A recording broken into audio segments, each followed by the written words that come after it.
दोस्तों अब तक हम लोग टोटल मिलाकर 3 पेपर देख चुके हैं। पहला पेपर निबंध का था, दूसरा GS1, तीसरा GS2 और अब GS3 का पेपर आप लोगों के सामने है। यहाँ पर ये जो पेपर है ये 3 घंटे का पेपर था जो 9 से लेके 12 तक यानी कि पहली शिफ्ट में आप लोगों को देखने को मिला।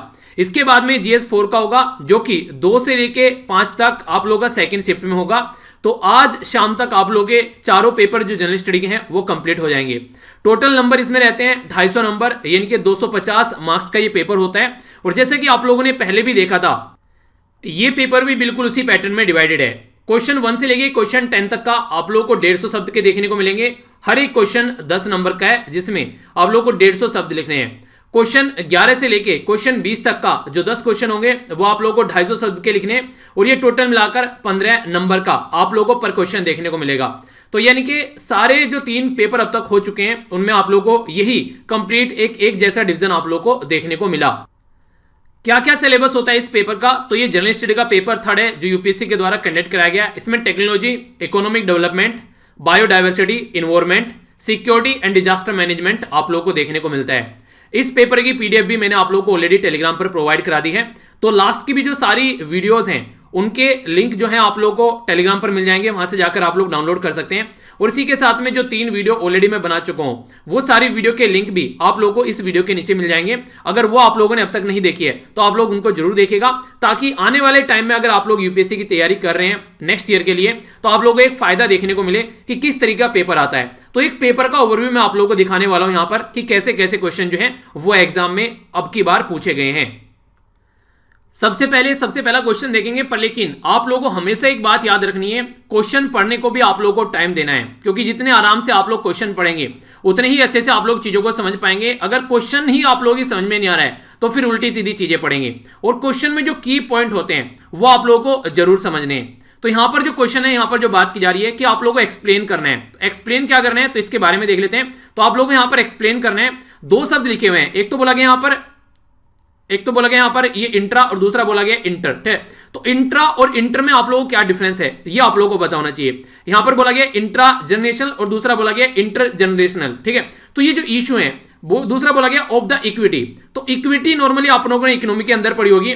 द इकोनॉमी का बेसिकली अगर वैल्यू देखेंगे तो the value of share issued by A company. ठीक है, तो इक्विटी उसको बोला जाता है। नॉर्मली अगर देखेंगे तो क्वालिटी ऑफ बीइंग फेयर और इम्पार्शियल, यानी कि आप लोग फेयर हैं, किसी के साथ में पार्शियलिटी नहीं कर रहे हैं। तो बात की जा रही है इंट्रा जनरेशनल और इंटर जनरेशनल जो इशू है ऑफ इक्विटी, तो ये basically prospective of the inclusive जो ग्रोथ है और सस्टेनेबल डेवलपमेंट के बारे में बात करते हैं। यानी कि एक तरीके से आप लोग बोल सकते हैं कि आप लोगों को इम्पार्शियल तरीके से काम करना है, खासकर इंटर और इंट्रा जनरेशनल इशू पर। इंटर का मतलब क्या होता है और इंट्रा क्या होता है एक बार इसको समझ लिए।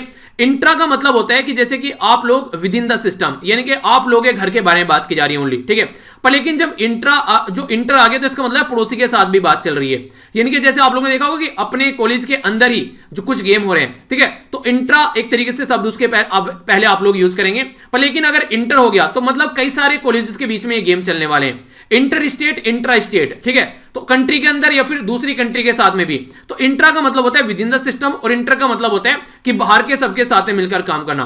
तो इस तरीके से आप लोग इसको समझिएगा। तो सारे शब्द आप लोगों की समझ में आने चाहिए। जब तक सारे शब्द आप लोगों की समझ में नहीं आएंगे आप लोग नहीं समझ पाएंगे। इंक्लूसिव ग्रोथ का मतलब और सस्टेनेबल, एक तरीके से आप लोगों ने सस्टेनेबल डेवलपमेंट का नाम तो सुना ही है कि एक तरीके से आप लोग लंबे समय तक कुछ ऐसा काम करके जा रहे हैं कि जैसे आज की डेट में हम लोग अच्छे तरीके से एनवायरमेंट को यूज कर रहे हैं।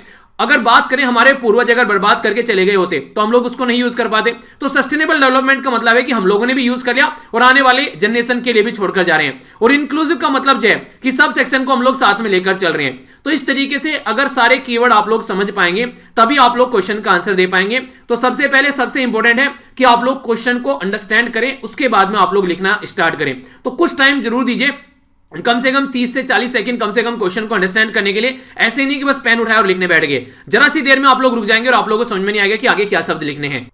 अब आप लोग क्वेश्चन को फिर से पढ़िएगा। तो एक्सप्लेन करना है जो इंट्रा जो जनरेशनल है, एक तरीके से जो प्रेजेंट जो जनता है, प्रेजेंट में जो जनरेशन है, जो ग्लोबल रिसोर्सेज उसके सामने है, तो उसके इफेक्टिव यूटिलाइजेशन के बारे में बात की जा रही है। ठीक है, और यहां पर बात करें इंटरजेनरेशनल जो कॉन्सेप्ट है वो इंक्लूड करता है एक तरीके से कि यूटिलाइज कैसे करना है नेचुरल रिसोर्सेज का, तो एक तरीके से इंक्लूसिव और सस्टेनेबल होना चाहिए।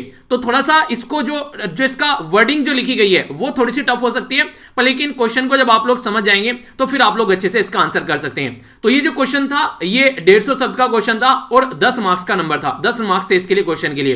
तो एक अच्छा क्वेश्चन बोल सकते हैं, खासकर अगर बात करें इकोनॉमी के बारे में, और या फिर आप लोग बात करें इस तरीके से जिस तरीके से आज की डेट में हम लोग अपने नेचुरल रिसोर्सेज को डिप्लॉयशन कर एक तरीके से डिप्लीट करते जा रहे हैं। तो गांधी जी की एक कोटेशन आप लोगों को यहां पर याद आनी चाहिए कि जो पृथ्वी है वो हमारे लिए काफी है अगर हम लोग अपनी नीड के हिसाब से चलें, पर लेकिन अगर ग्रीड के हिसाब से चलेंगे तो हम लोग फिर इसको हम लोग अच्छे से एंजॉय नहीं कर पाएंगे, ऐसी कई सारी पृथ्वी भी हमको कम पड़ेगी। तो ये कोटेशन भी आप लोग यूज कर सकते हैं यहां पर, जिसमें बोला जाए कि the world has enough for everyone needs but not everyone greed. तो महात्मा गांधी जी की एक कोटेशन थी, तो एक अच्छी कोटेशन है जिसको आप लोग यूटिलाइज कर सकते हैं।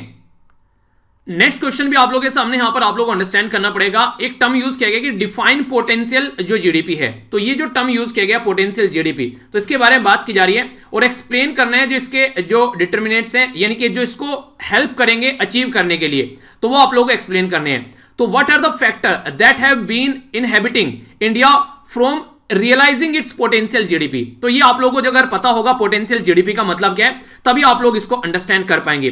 पोटेंशियल जो जीडीपी है, यानी कि जिसको आप लोग बोलते हैं ग्रोस डोमेस्टिक प्रोडक्ट, तो किसी भी कंट्री की फिजिकल बाउंड्री के अंदर जो भी गुड्स एंड सर्विस प्रोड्यूस किए जा रहे हैं विद इन द ईयर, तो उसको आप लोग बोलते हैं कि जीडीपी है इस कंट्री की।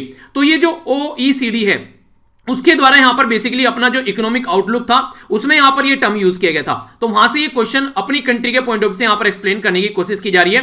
तो अगर बात करें जो डिफाइन की गई है ओईसीडी आउटलुक के अंदर, तो यहां पर एक तरीके से देखने को मिलेगा कि एक तरीके से जो कांस्टेंट इन्फ्लेशन रेट के अंदर इकोनॉमी क्या प्रोड्यूस कर रही है, तो उसको नॉर्मली आप लोग पोटेंशियल जीडीपी के साथ में काउंट करते हैं। तो इकोनॉमी जो है एक तरीके से आप लोग देखिए आज की डेट में आप लोग का पढ़ने का जो लिमिट है, एक तरीके से पढ़ने का जो आप लोग का जो पोटेंशियल है वो आप लोग का बहुत ज्यादा है, ठीक है। पर लेकिन आप लोग क्या कर रहे हैं, आप लोग ढंग से उसको रियलाइज नहीं कर रहे हैं। आप लोग क्या करते हैं, पढ़ तो सकते हैं 8 से 10 घंटे बैठकर, पर आप लोग 2 घंटे या 3 घंटे में आप लोग निकल लेते हैं। तो आप लोग अपने पोटेंशियल को अचीव नहीं कर रहे हैं। तो अपने पोटेंशियल को अचीव करने के लिए आप लोग को इफेक्टिवली यूटिलाइजेशन देखना पड़ेगा, कहां पर टाइम आप लोग वेस्ट कर रहे हैं और कहां पर इन्वेस्ट कर रहे हैं। तो इसी तरीके से जीडीपी के अंदर भी हम लोग को ये चीजें अंडरस्टैंड करनी पड़ेगी कि कौन कौन से ऐसे फैक्टर हैं कि जो हम लोग अपने पोटेंशियल को रियलाइज कर सकते हैं और उसको हेल्प करने में फायदा मिलेगा।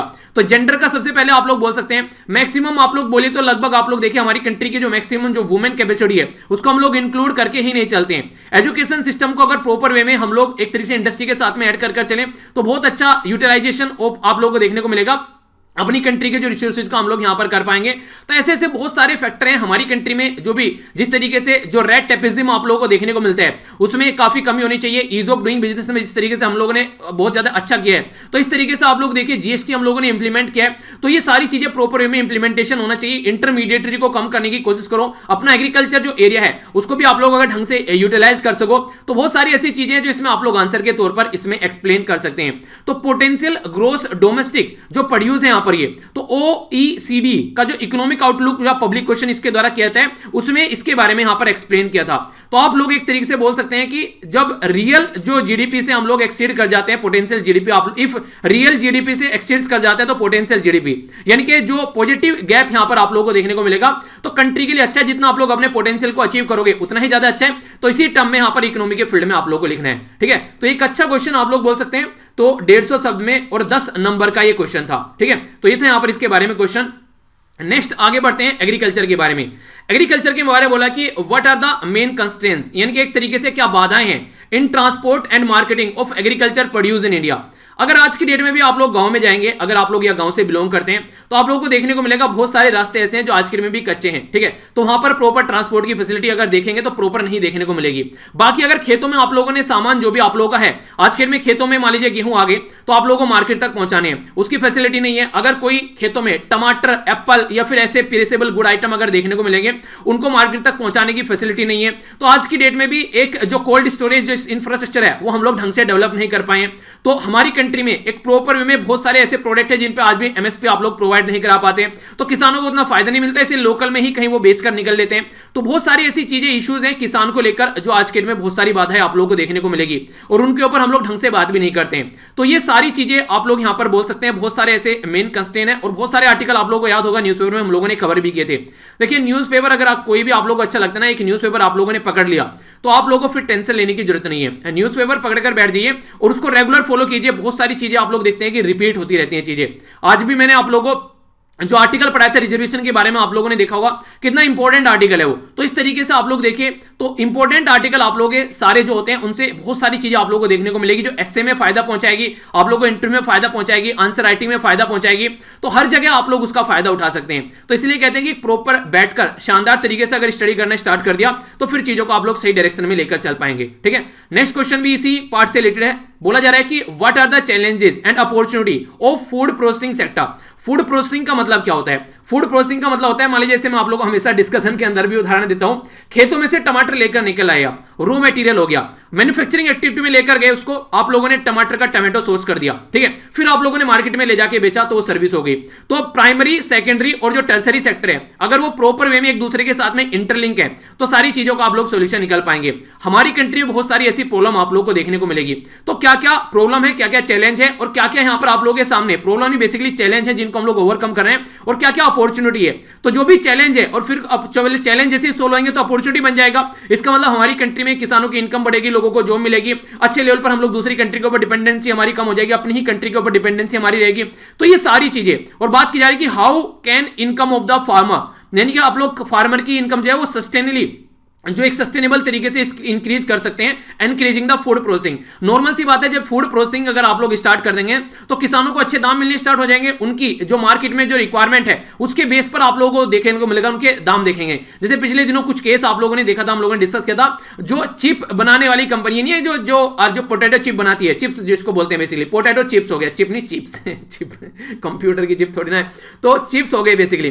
तो ये जो चिप्स बनाने वाली जो कंपनी है यहाँ पर, ये तो पर्टिकुलर किसानों से जाके कॉन्टैक्ट करती है कि भैया ये जो है हम आपसे ही खरीदेंगे और ये आपको ही देना है, तो कॉन्ट्रैक्ट फार्मिंग उसको बोलते हैं। तो ये भी काफी बड़ा रोल प्ले करती है जब फूड प्रोसेसिंग इंडस्ट्री के अंदर आप लोग जाकर घुसते हैं, कि यहां से आराम से वहां पर पहुंचेगा, प्रोसेसिंग होके फिर पहुंचाएगा ये जनता के हाथ में। तो प्राइमरी, सेकेंडरी और टर्सरी सेक्टर, जिसके ऊपर अलग से मैंने वीडियो भी बना रखी है, उसकी भी कुछ पॉइंट जो है आप लोग यूज कर सकते हैं इंटरलिंक करने के लिए वीडियो के बीच बीच में। ठीक है, तो इंपॉर्टेंट है ऐसे क्वेश्चन, जैसे पांचों क्वेश्चन आप लोगों को हर बार देखने को मिलता है।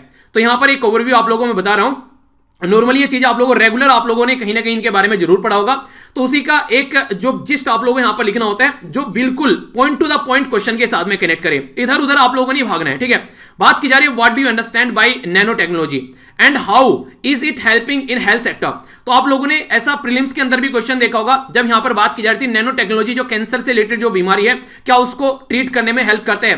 तो जो फ्यूचरिस्टिक जो टेक्नोलॉजी होती है उस पर क्वेश्चन आते आता है। तो इसी के बारे में बात की जा रही है कि हेल्थ सेक्टर में कैसे हेल्प कर सकते हैं यहां पर। तो जैसे कि कोविड-19 देखने को मिल रहा है, तो ऐसे क्वेश्चन आप लोगों को देखने को जरूर मिलेंगे, और आगे भी फ्यूचर में आप लोगों को प्रीलिम्स में भी क्वेश्चन देखने को मिल सकते हैं इस तरीके से, फ्यूचरिस्टिक टेक्नोलॉजी का कैसे हम लोग यूज कर रहे हैं आज के में, प्रेजेंट टाइम में जो हेल्थ सेक्टर है। और हाँ ज्यादा दूर क्यों जा रहे हो, अब की बार का नोबेल प्राइज आप लोगों ने केमिस्ट्री के अंदर देखा ना, जीन एडिटिंग टेक्नोलॉजी। तो आप लोग समझ सकते हैं कि टेक्नोलॉजी का कितने अच्छे लेवल पर हम लोग यूज कर रहे हैं। तो ये सारी चीजें आप लोग यहां पर देख सकते हैं।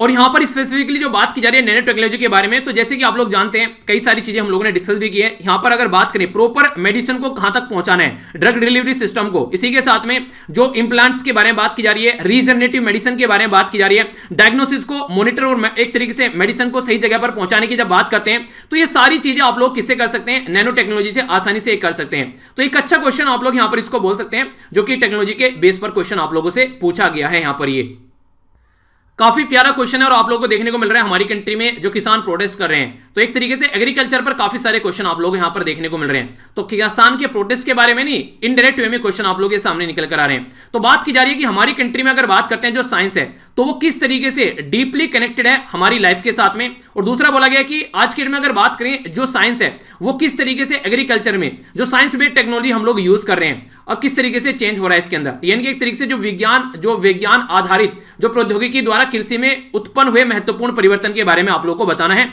तो आज की डेट में देखिए आप लोग जिस तरीके से कैसे पानी को कम यूज कर ज्यादा अच्छे लेवल पर आप लोग इरिगेशन फैसिलिटी कर सकते हैं, फर्टिलाइजर अच्छे लेवल पर आप लोग को आज के डेट में देखने को मिल रहे हैं, पेस्टिसाइड्स वगैरह इसी तरीके से आप लोग देख सकते हैं। यानी कि हम लोग जैसे जीएम क्रॉप की अगर बात कर लीजिए काफी अच्छे लेवल पर, इसी तरीके कई सारी ऐसी मशीन आ रही है कि आप लोगों जैसे हैप्पी सीडर मशीन हो गई, आप लोगों को जो घास फूस है उसको वहीं पर काटने की जरूरत नहीं, उसको एक तरीके से जलाने की जरूरत नहीं है, उसको छोटे छोटे टुकड़ों में वो कन्वर्ट कर देगी। ठीक है, तो बहुत सारी ऐसी टेक्नोलॉजी के नाम आप लोग यहां पर इसके सामने लेकर आ सकते हैं जो कि एग्रीकल्चर में यूज किए जा रहे हैं। इवन अगर बात करें तो सैटेलाइट इमेजिंग, जो एक तरीके से जीपीएस जो भी यूज किया जा रहा है, farming software, online data provide कराया जा रहा है, कहां कहां पर आज के में जो किसान है उनके लिए कई सारे चैनल स्टार्ट किए गए हैं। तो ये सारी चीजें टेक्नोलॉजी का यूज किया जा रहा है एग्रीकल्चर के अंदर में। और हमारे साथ भी जो साइंस है वो काफी लार्ज स्केल पर जुड़ी है। मैं आप लोगों को पढ़ा रहा हूं, एजुकेशन देख सकते हैं, एजुकेशन में काफी बड़ा रोल प्ले कर रहे हैं, हेल्थ सेक्टर में काफी बड़ा रोल प्ले कर रहा है। अगर आज के में साइंस के बारे में आप लोग बात करते हैं तो दो पहलू में आप लोग यहां पर क्वेश्चन पूछा गया है, हमारे जीवन में कैसे साइंस का यूज है और इसी के साथ में एग्रीकल्चर में किस तरीके से हम लोग इसको इंप्लीमेंट कर रहे हैं और क्या क्या चेंज आ रहा है। तो दो पार्ट में क्वेश्चन है आप लोगों के सामने, जो कि 150 शब्द में 10 नंबर का क्वेश्चन है। ठीक है, तो इंपॉर्टेंट क्वेश्चन है यहां पर, ये तो डायरेक्ट ही क्वेश्चन आप लोगों के सामने आ गया इसके ऊपर कितने आर्टिकल डिस्कस किए। इन्वायरमेंट इंपैक्ट असेसमेंट नोटिफिकेशन 2020 वो कैसे डिफर करते हैं। इन्वायरमेंट इंपैक्ट जो नोटिफिकेशन है 2006 का, आप लोगों ने देखा था कि यहां पर ऐसे भी यहां पर अभी हमारी कंट्री में जो इन्वायरमेंट इंपैक्ट असेसमेंट के चलते ऐसे भी जो एक तरीके से वो नहीं कहते कि एक तरीके से अलाउ कर दिया गया था लोगों करने के लिए कि पहले आप लोग प्रोजेक्ट को इंप्लीमेंट कर लो, उसके बाद में देखेंगे, अपना असेसमेंट बाद में करवा लेना। इन्वायरमेंट इंपैक्ट असेसमेंट होता क्या है, पहले तो यही आप लोगों को पता होना चाहिए।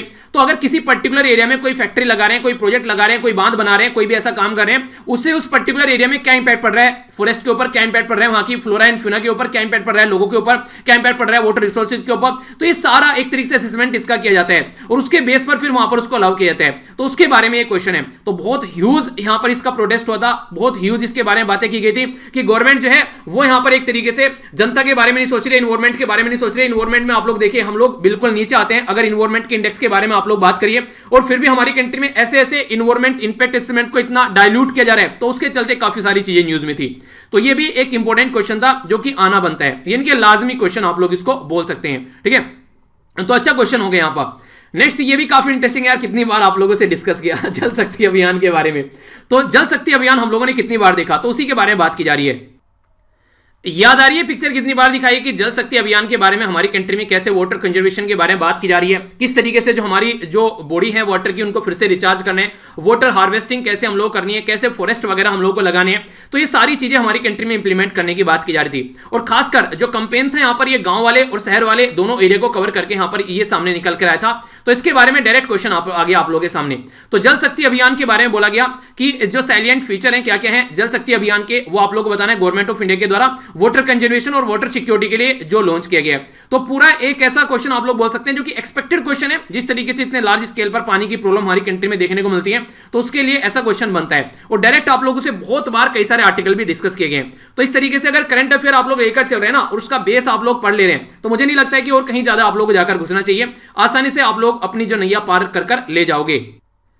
नेक्स्ट क्वेश्चन आप लोग देखते हैं यहां पर साइबर क्राइम के बारे में बात की जा रही है। आप लोगों को याद होगा जो नेशनल क्राइम रिकॉर्ड ब्यूरो के द्वारा जो डेटा प्रस्तुत किया था उसमें भी साइबर क्राइम के बारे में डेटा प्रस्तुत किया गया था। पर लेकिन पहले यहां पर टाइप ऑफ साइबर क्राइम के बारे में बात की जा रही है।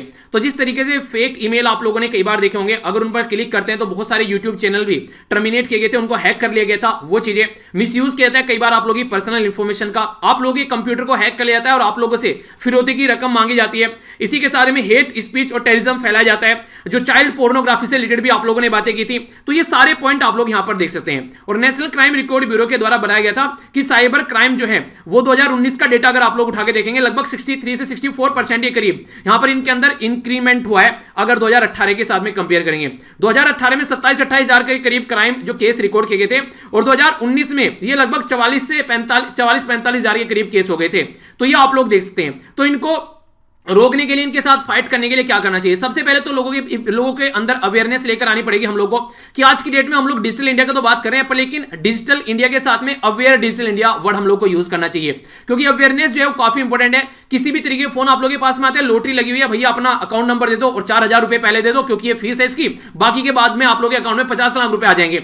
तो ये ऐसे इतने दुनिया भर के मेल देखने को मिलेंगे। ये इस तरीके के मेल आप लोगों ने अकाउंट खुलवाया, अगले दिन आप लोगों के पास में मेल आने स्टार्ट हो जाते हैं कि भैया ये पॉलिसी ले लो, वो कर लो, ये दुनियादारी। तो इस तरीके से कई सारे आप लोगों का डेटा जो होता है वो चोरी किया जाता है। तो प्राइवेसी वाला इशू भी यहां पर एक तरीके से ताक पर लगता है। हमारी कंट्री में केएस पुट्टास्वामी का केस निकल कर आया जिसको बोला गया प्राइवेसी को फंडामेंटल राइट बनाना है, तो वो भी हम लोग ढंग से इंप्लीमेंट करके चल सकते हैं। अच्छा, एक कमेटी है जो मैंने कई बार आप लोगों को पढ़ाई है, ठीक है, जिसमें डेटा की प्राइवेसी के बारे में बात करते हैं। उस कमेटी का नाम तो बताइए जरा, याद है आप लोगों को? वो कमेटी का नाम भी आप लोग यहां पर लिख सकते हैं, बताइए जरा याद है क्या, देखें कितना याद है।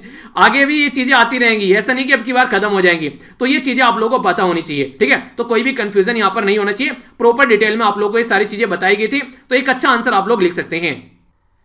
ये भी एक इंपॉर्टेंट क्वेश्चन आप लोग बोल सकते हैं, खासकर हमारे जो बॉर्डर सिक्योरिटी है उसके पॉइंट ऑफ से बात करें तो सबसे पहले तो यहां पर जो बात की जा रही है for the effective border area management, जो बॉर्डर एरिया मैनेज करते हैं, खासकर पाकिस्तान के साथ में हो गया, बांग्लादेश के साथ में हो गया, नेपाल के साथ में तो हालांकि इतनी प्रॉब्लम देखने को नहीं मिलते हैं जैसे कि चाइना के साथ में हो गया। तो यहां पर बात की जा रही है कि discuss the step required to be taken to deny the local support to militant. जैसे जम्मू एंड कश्मीर में नॉर्मली ये चीजें देखने को मिलती है कि वहां पर कई बार जो लोकल सपोर्ट देखने को मिलती है अकॉर्डिंग टू कई सारी रिपोर्ट्स कि लोकल जो लोग हैं यहां पर मिलिटेंट को सपोर्ट करते हुए नजर आते हैं, जिसकी वजह से यहां पर ये हरकतें देखने को मिलती हैं। तो इस तरीके से कई सारे एरिया में ऐसी प्रॉब्लम निकल कर आती है, और खासकर जब लोकल ही कोई, देखिए होता क्या है, जब कोई लोकल का ही पर्सन अगर कोई ऐसी हरकतें करने लगता है तो फिर लोकल के लोग उसको सपोर्ट करेंगे, तो ऐसी कंडीशन देखने को मिलती है। तो सबसे पहले हम लोग को यहां पर एक तरीके से ये इस तरीके की जो एक्टिविटी है वो हम लोग को रोकनी पड़ेगी। तो क्या क्या वे हैं ताकि हम लोग मैनेज कर सकें, ताकि लोकल जो जनता है उसका एक तरीके से जो परसेप्शन है उसको हम लोग एक तरीके से मैनेज कर सकें। तो ये सारी चीजों के बारे में आप लोगों को लिखना है। तो अच्छे उदाहरण आप लोग देखते हैं, जैसे जम्मू एंड कश्मीर हो गया, नॉर्थ ईस्ट वाले एरिया के बारे में बात करें, वहां भी कई सारे आप लोगों को छोटे छोटे ऐसे ग्रुप देखने को मिलते हैं जो अपने लोकल एरिया को आजाद कराने के चक्कर में कई बार आप लोगों के सामने चीजें निकल कर आती है। तो बॉर्डर को कैसे मैनेज करना है, खासकर जम्मू एंड कश्मीर वाला उदाहरण काफी अच्छा आप लोगों के लिए यहां पर रहेगा, जिस तरीके से एक्टिविटी कई बार आप लोगों को यहां पर देखने को मिलती है। तो यहां इस तरीके की चीजें आप लोगों को, देखिए आप लोगों ने शायद एक, पता नहीं आप लोगों ने देखी है नहीं देखी है, एक जो सीरीज है द फैमिली मैन, ठीक है, तो उसमें भी ये चीजें थोड़ी सी दिखाई गई है। उसका मुझे एक सीन याद आ रहा है जो ऐसी चीजें लगती है, मैं कभी कभी इस तरीके की चीजें, मतलब ऐसा पूरा शो नहीं देखा मैंने वो पूरा, हाँ पर ये है कि कुछ क्लिप्स मैंने उसकी देखी है, ठीक है। तो उसमें भी कुछ ऐसी चीजें दिखाई गई हैं कि एक तरीके से जो लोकल है वो किस तरीके से उनके साथ में मिलकर रहते हैं। कई बार मिलिटेंट, उनको पता भी नहीं होता है कि ऐसी हरकतें ये पर्सन कर रहा है, तो अनजाने और अनजाने में भी सपोर्ट कर देते हैं। तो एक तरीके से अवेयरनेस काफी बड़ा पॉइंट यहां पर हो सकता है। अच्छी एजुकेशन आप लोग उनको प्रोवाइड कराइए, वहां पर अच्छा डेवलपमेंट कीजिए ताकि लोगों को जॉब मिले। इसी के साथ में जैसे आप लोगों ने देखा आर्टिकल 370 चेंज किया गया, तो वहां पर दुनिया भर की जो आईटी वगैरह इंडस्ट्री है वो सब शट डाउन कर दी गई। वहां पर लोगों के पास में इंटरनेट नहीं था, और वैसे कोरोना की वजह से इंटरनेट की जरूरत बढ़ गई, तो वहां सबसे ज्यादा वो अपने आप को अलग थलग मानने लगे, लोगों के अंदर और गुस्सा भरने लगा वहां पर। तो ये सारे जो प्रॉब्लम चल रही है इनका सोल्यूशन आप लोग निकालना स्टार्ट करेंगे तो आप लोगों के साथ में कनेक्टेड फील करेंगे। तो इस तरीके से ये यहां पर खासकर जो बॉर्डर एरिया है, कौन कौन सी सिक्योरिटी फोर्स किस किस एरिया में आती है, 2 दिन पहले आप लोगों को बताया था मैंने, आप लोग याद होगा पीआईबी वाली वीडियो जो मॉर्निंग में आती है उसमें आप लोगों ने डिस्कस किया था। तो ये सारे पॉइंट अच्छे से आप लोग यहां पर एक्सप्लेन कर सकते हैं। तो एक अच्छा क्वेश्चन इसको भी बोल सकते हैं, पर लेकिन ऐसा कुछ नहीं देखने को मिलेगा। एक बात की गारंटी देता हूं कि अगर आप लोग प्रॉपर लेक्चर स्किप नहीं करेंगे, कोई भी क्वेश्चन ऐसा देखने को मिलेगा तो आप लोगों को ये लगे कि यार ये तो सुना ही नहीं कभी, ये कहां से आ गया। एक आधा % कोई अगर बोल दूं तो पता नहीं, पर लेकिन मैक्सिमम क्वेश्चन में आप लोग कोई ना कोई तो चीजें सुनी हुई जरूर लगेंगी। इंटरेस्टिंग क्वेश्चन है नेक्स्ट क्वेश्चन जो आप लोगों के सामने है यहाँ पर, ये जो बात कर रहा है, ये सबसे पहले यहाँ पर बात करें किसके बारे में, ये टर्म यूज की जा रही है यहाँ पर कैपिटल फॉर्मेशन, ठीक है। तो अगर आप लोग इसके बारे में जानते हैं तो आप लोग चीजों को समझ पाएंगे। तो meaning of the investment in the economy in the terms of capital formation, यानी कि जैसे आप लोग नई नई मशीन लेकर आ रहे हैं, ठीक है, आप लोग एक नया सिस्टम स्टेब्लिश कर रहे हैं, नई फैक्ट्री आप लोग बना रहे हैं, तो ये एक तरीके से फिर से आप लोगों को अगेन, यानी कि एक तरीके से आप लोगों ने सुना ना पैसे से पैसा कमाया जाता है, तो यही है वो कैपिटल फॉर्मेशन। आप लोगों ने ऑलरेडी इन्वेस्टमेंट कर दिया, वहां से जो मनी निकल कर आ रही है फिर से आप लोगों ने इन्वेस्टमेंट बढ़ा दिया। तो एक तरीके से जो कैपिटल फॉर्मेशन होता है वो इंक्रीज करने का काम करता है, जो आप लोग का आउटपुट है और ज्यादा प्रॉफिट आप लोगों को जनरेट होता हुआ नजर आएगा। तो ये एक तरीके से आप लोगों ने क्या किया, एक फोटोकॉपी की मशीन लगाई, आप लोगों ने फोटोकॉपी निकालने स्टार्ट करी, कल को एक मशीन और लगा ली, उसी से पैसा एक तरीके से इकट्ठा कर तो इसके बारे में बात की जा रही है। इसी के साथ में जो यहां पर नेक्स्ट बात की जा रही है कि यहां पर पब्लिक और प्राइवेट जो एंटिटी है उससे रिलेटेड बात की जा रही है कि क्या क्या फैक्टर जो कंसीडर आप लोग कर सकते हैं यहां पर, कि दोनों के जो आज की डेट में अगर बात करें यहां पर तो कंसेशन जो एग्रीमेंट है उसके बारे में बात की जा रही है, ठीक है। तो यहां पर एक तरीके से पहले तो पब्लिक और प्राइवेट एंटिटी क्या होती है, तो प्राइवेट जो एंटिटी होती है नॉर्मली किसी पर्टिकुलर पर्सन के द्वारा यहां पर ये उसके द्वारा काम किया जाता है और वही उसका ओनर होता है, सीईओ होता है। प्राइवेट एंटिटी के बारे में जब हम लोग बात करते हैं, पब्लिक में नॉर्मली गवर्नमेंट का शेयर आप लोग को ज्यादा देखने को मिलता है, डिसीजन मेकिंग कैपेबिलिटी जो रहती है वो गवर्नमेंट के हाथ में रहती है अगर हम लोग पब्लिक एंटिटी के बारे में हम लोग बात करते हैं तो।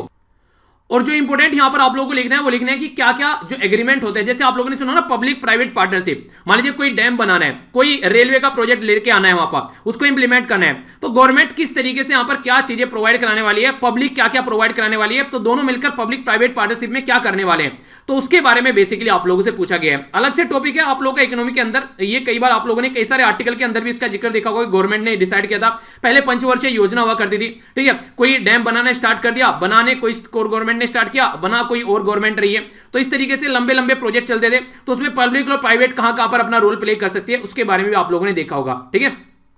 नेक्स्ट इंपोर्टेंट जो क्वेश्चन है यहां पर ये बात की जा रही है, ये 15 नंबर का क्वेश्चन आ गया अब आप लोग यहां पर, ठीक है, इससे पहला भी और ये भी। नेक्स्ट यहां पर एक्सप्लेन करना है आज के डेट में क्या क्या रेशनल है behind the goods and service tax compensation to state जो एक्ट 2017। आप लोगों ने देखा होगा जब कोविड-19 की सिचुएशन बनी, डायरेक्ट पूरा का पूरा द हिंदू का आर्टिकल है, अगर आप लोगों ने ध्यान से इसको देखा होगा, पूरा का पूरा आर्टिकल कई बार कई दिनों तक यहां पर कंटीन्यूअस ऐसे आर्टिकल आए हैं जिसमें राज्य के पास में पैसे की कमी पड़ गई, कोविड-19 की चलने जीएसटी में जो फंड था वो कम इकट्ठा हो रहा था, तो फेडरल स्ट्रक्चर में क्या क्या प्रॉब्लम देखने को मिल रही थी, इसकी वजह से सेंटर ने साफ साफ मना कर दी थी, उन्होंने बोला था मार्केट से उठा लो, आरबीआई तुम्हारी हेल्प कर देगा पैसा मार्केट से उठाने में। तो यहां तो सबसे पहले तो ये है कि स्टार्टिंग में तो बोला था सेंटर ने कि जो भी प्रॉब्लम रहेगी उनका हम लोग सोल्यूशन निकालेंगे, पर फिर सेंटर ने हाथ खड़े कर दिए, तो इसके बाद फिर सेंटर के ऊपर प्रेशर डाला गया, कई तरीके से सेंटर ने फिर सोचा कि यार हेल्प करते हैं, तो कई सारी ऐसी प्रॉब्लम देखने को मिली जीएसटी कंपनसेशन को लेकर, खासकर कोविड-19 की वजह से क्या इंपैक्ट देखने को मिला। तो बात की जा रही है how has covid impacted the GST compensation fund and created the new federal tension, एक नई टेंशन क्रिएट हो गई थी उसकी वजह से, क्योंकि ना सेंटर के पास में अच्छा पैसा आ रहा है, वो स्टेट को कहां से दे देगा, सेंटर ऑलरेडी यहां पर झेल रहा है चीजों को। वो एक अलग बात है कि पीएम केयर का पता नहीं चला कहां चला गया वो एक अलग मुद्दा था, पर लेकिन ये सारी चीजें आप लोगों ने पढ़ी है कि सेंटर स्टेट के बारे में, जीएसटी के बारे में पता नहीं कितने सारे आर्टिकल पढ़े, जब सेंटर स्टेट के रिलेशन के बारे में बात करते हैं, सारे इंडायरेक्ट टैक्स जो है जीएसटी में इकट्ठा करके एक जगह इकट्ठे कर दिए, तो इसकी वजह से जो राज्य के जो टैक्स इकट्ठा होता था राज्य चिल्ला रहे थे, इसीलिए आज के दिन में भी जो शराब के ऊपर टैक्स लगाया जाता है वो स्टेट के अंदर है, इसीलिए कोविड-19 में कुछ खुला हो या ना खुला हो सबसे पहले शराब की दुकान खोली गई। तो इस तरीके से आप लोग अंडरस्टैंड कर सकते हैं तो फेडरल स्ट्रक्चर में कहां पर क्या क्या टेंशन देखने को मिली, तो कई सारे आर्टिकल सामने आए थे आप लोगों के निकल का। तो इंटरेस्टिंग क्वेश्चन है, बनता है इस तरीके का क्वेश्चन बन सकता था जिस तरीके से आर्टिकल देखने को मिले, पर हाँ एक दो आर्टिकल भी अगर आप लोगों ने ढंग से सुन लिए होंगे तो आप लोग इसको अटेम्प्ट कर सकते हैं। कई सारे क्वेश्चन आप लोगों को यहां पर देखने को मिल रहे हैं जो कि एग्रीकल्चर से रिलेटेड आ रहे हैं। नेक्स्ट यहां पर बात की जा रही है कि what are the major factor responsible for making rice यानी कि चावल, व्हीट यानी कि गेहूं सिस्टम एक सक्सेस। आप लोगों ने देखने को मिला हमारी कंट्री में जिस तरीके से हरित क्रांति लेकर आई गई तो वहां से चीजें चलना स्टार्ट हुई, पहले दूसरी कंट्री के ऊपर डिपेंडेंट रहते थे, फिर अपनी ही कंट्री में हम लोग चीजें बनाने लगे, पर लेकिन ये एक अभिशाप भी साबित हुई है क्योंकि कई पर्टिकुलर एरिया में जहां पर आज के डेट में चावल नहीं उगाए जाते हैं वहां पर भी हम लोग चावल उगा रहे हैं, यानी कि एक तरीके से वहां का इन्वायरमेंट हम लोग को सपोर्ट नहीं करता है। पंजाब के लिए उदाहरण दिया जाता है कई बार ये कि पंजाब में पानी की कमी होते हुए भी यहां पर हम लोग क्या करते हैं चावल उगाते हैं, एमएसपी आप लोग अच्छे लेवल पर इनके लिए प्रोवाइड करा रहे हैं, तो इसकी वजह से लोग जो है इन्हीं के पीछे भाग रहे हैं, कम से कम यहां पर इनको कोई खरीदता तो है, तो ऐसी प्रॉब्लम भी कई सारी देखने को मिलती है। तो एग्रीकल्चर बड़ा फेवरेट सब्जेक्ट हो गया, और अगर आप लोग एक किसान के बेटा या बेटी हैं तो आप लोगों से इंटरव्यू भी क्वेश्चन पूछे जा सकते हैं, तो इस तरीके से इसको आप लोग अच्छे से तैयार करके रखेगा ताकि आगे भी आप लोग प्रॉब्लम फेस न करें, ठीक है। नेक्स्ट फिर से यहां पर देख सकते हैं, ये भी आप लोग देखिए एग्रीकल्चर के बारे में सजेस्ट करना है जो measure to improve the water storage यानी कि पानी को स्टोर करने का जो एक तरीके सिस्टम है, और इरिगेशन सिस्टम यानी कि सिंचाई का जो सिस्टम है कैसे जुडिशियस यूज आप लोग कर सकते हैं ताकि इस सिनेरियो को कम किया जा सके, हमारी कंट्री में एक तरीके से पानी का जो यूज है उसको इफेक्टिवली आप लोग यूज कर सकें, तो एक तरीके से इसको सुधार के उपाय भी आप लोगों को बताने हैं। तो ड्रिप इरिगेशन के बारे में आप लोगों ने सुना होगा, कई सारी इरिगेशन फैसिलिटी मैंने आप लोग कई बार पिक्चर भी दिखाई है आप लोगों को जब हम लोग डिस्कस करते थे, तो वो सारे सिस्टम आप लोग यहां पर इंप्लीमेंट कर सकते हैं। वाटर हार्वेस्टिंग काफी इंपॉर्टेंट तरीका है, और खासकर उन एरिया में जहां पानी की कमी है, ऐसी फसल ही क्यों उगा रहे हो जिनके लिए पानी की ज्यादा रिक्वायरमेंट है ताकि ट्यूबवेल से पानी निकालना पड़े, तो वो सारी चीजें आप लोग यहां पर देखकर चल सकते हैं। तो एक तरीके से बैलेंस क्वेश्चन आप लोग लिखेगा, सारे फैक्टर आप लोगों के सामने है, तो ये भी एक अच्छा क्वेश्चन बोल सकते हैं। इंटरेस्टिंग क्वेश्चन है, कोविड-19 को इतना तो प्रेफरेंस देना चलना भी चाहिए क्योंकि जिस तरीके से इसने कमर तोड़ के रख दी सब चीजों की, तो क्वेश्चन बनते हैं। फिर से कोविड-19 पैंडेमिक के बारे में बात की जा रही है, किस तरीके से यहां पर डिजास्टर क्रिएट कर दिया वर्ल्ड वाइड कोविड-19 ने, तो इसी के बारे में बात की जा रही है, और टेक्नोलॉजी कैसे हेल्प कर रही है इसको कंट्रोल करने के लिए। अलग अलग तरीके से अलग अलग कंट्री में मेडिसिन बनाई जा रही है, हम लोग उनको पहुंचा भी रहे हैं, ऑनलाइन अवेयरनेस आप लोग फैला रहे हैं आज के में लोगों को इसके बारे में, किस तरीके से टेक्नोलॉजी जो है यहाँ पर ये हेल्प कर रही है, वो बेसिकली आप लोग को बताना है यहाँ पर कि एक तरीके से प्रौद्योगिकी जो खोज है उसके बारे में आप लोगों को जो महामारी में यहां पर भी हेल्प कर रही है उसके बारे में आप लोगों को बताना है। कई सारे आप लोगों ने ऐप भी देखेंगे इस टाइम पर, कई सारे ऐप बनाए गए अलग अलग तरीके से, यानी कि कहीं डीआरडीओ देख लो, डीआरडीओ की तरफ से भी, या फिर कई सारी ऑर्गेनाइजेशन आप लोगों ने देखा जो कि इस फील्ड में है भी नहीं है, वो भी ऐसे काम करते नजर आए कि कोई आप लोग वेंटिलेटर बना रहा है, कोई आप लोगों के लिए कोई नई टेक्नोलॉजी निकाल के लेकर आए, कैसे डिलीवरी होनी चाहिए दवाई की, ऑक्सीजन सिलेंडर के बारे में बात करें। आप लोगों से भी 2 दिन पहले एक डीआरडीओ का जो एक स्वस्थ वायु वेंटिलेटर के बारे में हम लोगों ने डिस्कस किया था, किसके द्वारा बनाया गया था यार बताइए तो कमेंट बॉक्स में। तो ये सारी चीजें आप लोगों को डे बाय डे जो देख रहे हैं, ये सारे पॉइंट इकट्ठे कर कोविड-19 को टैकल करने में हेल्प कर रहे थे, टेक्नोलॉजी का यूज जो किया जा रहा था। ठीक है, तो इंटरेस्टिंग है, इसके बारे में आप लोगों को पता होना चाहिए। नेक्स्ट बात की जा रही है यहां पर डिस्क्राइब करना है बेनिफिट, जो एक तरीके से ड्राइविंग इलेक्ट्रिक एनर्जी, यानी कि इलेक्ट्रिक एनर्जी की ओर हम लोग चल रहे हैं from sunlight in contrast to the जो कन्वेंशनल एनर्जी जनरेशन है। तो what are the initiative offered by the government for this purpose.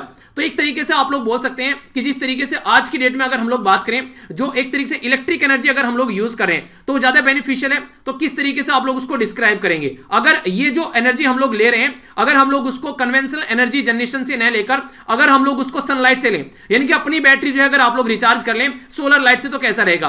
तो ये किस तरीके से गवर्नमेंट इसमें अपने अपने रोल प्ले कर रही है। तो दुनिया भर की आज की डेट में इसी के ऊपर बात चल रही है। आप लोगों से मैंने कल भी एक सोलर एनर्जी के बारे में डिस्कस किया था। तो ये इस तरीके से आप लोग इनको ज्यादा सेपरेट नहीं कर सकते। आप लोग देखने को मिलेगा ये कहीं ना कहीं मिले जुले क्वेश्चन आप लोगों के सामने निकल कर आते हैं। तो काफी इंपॉर्टेंट है, अगर आप लोग टॉपिक को समझ जाएंगे कि आप लोग एक बेसिक नहीं कहते हैं। देखिए अब की बार के जो क्वेश्चन ज्यादातर देखने को मिल रहे हैं ना, अगर आप लोग की बेसिक एनसीईआरटी के ऊपर भी पकड़ है ना, तो भी आप लोग क्वेश्चन को उठाकर ले जाओगे। तो जो कहते हैं ना कोचिंग के बिना तैयारी नहीं होती है, क्वेश्चन उठाकर देख लो, आप लोग खुद बता दोगे कोचिंग की जरूरत है या फिर नहीं है, अपने आप बैठकर तैयारी कर सकते हैं आप।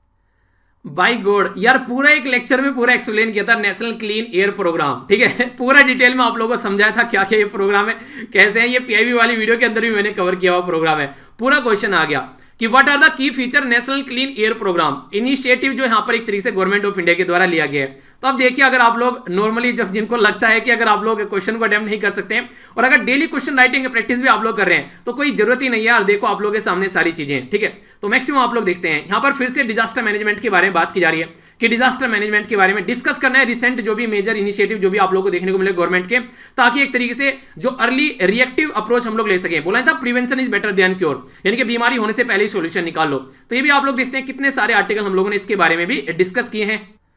नॉर्मली सिक्योरिटी के पॉइंट ऑफ से अगर बात की जाए, नक्सल अफेक्टेड एरिया के बारे में क्वेश्चन पूछा ही जाता है। तो लेफ्ट विंग एक्सट्रीमिज्म है, खासकर ईस्टर्न एरिया में, जैसे उड़ीसा वाले एरिया में अगर आप लोग जाएंगे इधर को वेस्ट बंगाल वाले रीजन में, तो यहां पर आप लोग को देखने को मिलता है। तो उसी के बारे में बता रहा है कि सेंट्रल की जो गवर्नमेंट है, सिविल एडमिनिस्ट्रेशन की जो सिक्योरिटी फोर्सेज हैं, किस तरीके से इस एरिया में जो भी अफेक्टेड एरिया है थ्रेट को काउंटर करने में ये काम कर रहे हैं। ठीक है, तो ये इसके ऊपर क्वेश्चन हो गया। ये तो ऐसा रिपीटेडली क्वेश्चन, अगर पिछले क्वेश्चन भी आप लोगों ने लगा लिए होंगे ना, पुराने क्वेश्चन, तो आप लोग आराम से इस क्वेश्चन को काउंटर करके ले जाएंगे। अब यहां पे डिपेंड ये करता है कि आप लोग कितना इफेक्टिवली इनको समझा सकते हैं। तो एक तरीके से अच्छा क्वेश्चन है। नेक्स्ट क्वेश्चन एनालाइज करिए, इंडियन सिक्योरिटी थ्रेट, जो ट्रांस बॉर्डर एक तरीके से जो क्राइम होते हैं, म्यांमार के साथ में बात कर लीजिए, बांग्लादेश के साथ में बात कर लीजिए, पाकिस्तान के बारे में, या फिर जो इंक्लूडिंग लाइन ऑफ कंट्रोल के बारे में बात की जा रही है, और हमारी जो वेरियस सिक्योरिटी फोर्स है क्या रोल प्ले करती है। बताइए, अगर आप लोग पूरा पेपर देखकर मुझे कहीं भी एक क्वेश्चन भी ऐसा बता दीजिए कि आप लोगों को ना पढ़ाया गया हो कोई ना कोई पोर्शन, और कई सारे तो क्वेश्चन डायरेक्ट आप लोगों से डिस्कशन से उठे हुए बैठे हैं, तो आप लोग क्या कहेंगे, इसको आप लोग क्या कहेंगे। कहीं पे आप लोगों को लग रहा है कि